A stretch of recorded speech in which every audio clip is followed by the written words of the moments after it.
সব গুছিয়ে নিলাম। এখন সবজিটা কেটে রান্না করব।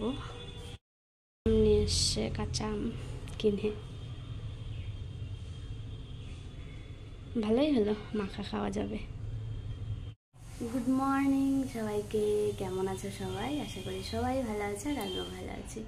সকাল সকাল আবার চলে এদিকে সবজিটা কেটে নিচ্ছিলাম, কেটে নিয়ে তারপর রান্না বান্না শুরু করে দিব।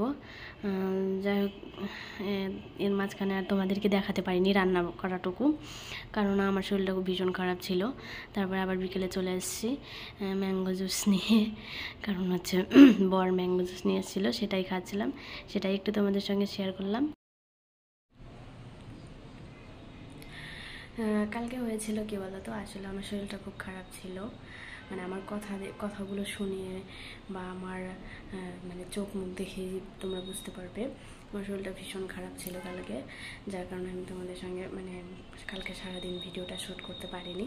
যতটুকু পেরেছি ততটুকুই করেছি, আর ওই সময়টুকু মানে যতটুকু ভালো লেগেছে ততটুকু করেছি। তারপরে একদমই ভালো লাগেনি, খুবই খারাপ লেগেছে, যার কারণে তোমাদের সঙ্গে আর ভিডিও শেয়ার করা হয়নি। তো চলো আজকের মতো এইটুকুই, বাই। সবাই ভালো থেকো, সুস্থ থেকো, আর যারা আমার চ্যানেলে নতুন প্লিজ সবাই আমাকে সাবস্ক্রাইব করে দিবে। আজকের মতো টাটা, বাই।